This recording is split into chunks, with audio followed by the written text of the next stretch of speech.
अभी अभी social media के माध्यम से मुझे पता चला कि मेरे पास एक लेटर आया है जिसमें लिखा है कि पार्टी आपको आपकी अनुशासनहीनता को देखते हुए पद मुक्त करती है। यानी कि पार्टी ने मुझे मेरी अनुशासनहीनता के लिए पद मुक्त किया है।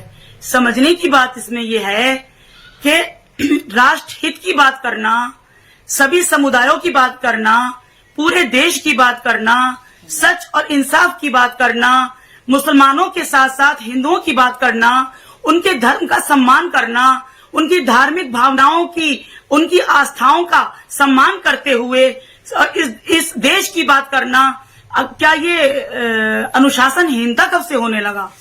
मुझे बड़ी हैरानी है इस बात करके कि उन्होंने मुझे पद मुक्त सिर्फ इसलिए किया है कि मैंने अनुशासनहीनता की है।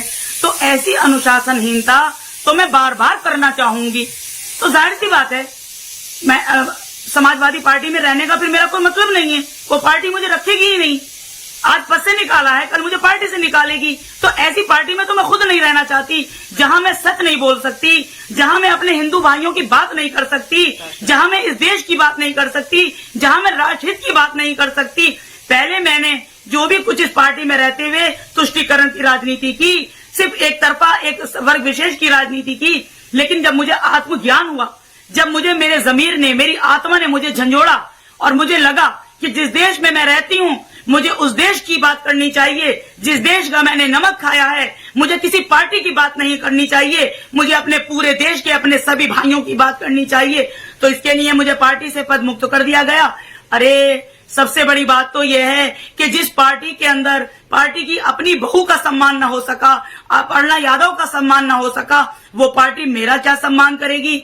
तो ऐसी पार्टी को, ऐसी उन्होंने मुझे पद मुक्त किया है, लेकिन मैं ऐसी पार्टी की प्राथमिक सदस्यता से और अपना हर ताल्लुक तोड़ती हूँ, प्राथमिक सदस्यता से इस्तीफा देती हूँ। मैं ऐसी पार्टी में बिल्कुल भी रहना नहीं चाहूंगी। मुझे कभी कुर्सी का लालच न था, न है, न मुझे पद का लालच था, न है। मैं तो हमेशा से सोशल वर्कर की हैसियत से, एक लेखिका की हैसियत से, एक कवित्री की हैसियत से भी मैं हमेशा अच्छा काम करती रही हूँ। लेकिन मुझे लगता था कि समाजवादी पार्टी में रहकर मैं अपने दिल की बात नहीं कर पाती थी, मैं अपनी आत्मा की बात नहीं कर पाती थी और मैं राष्ट्रहित की बात नहीं कर पाती थी।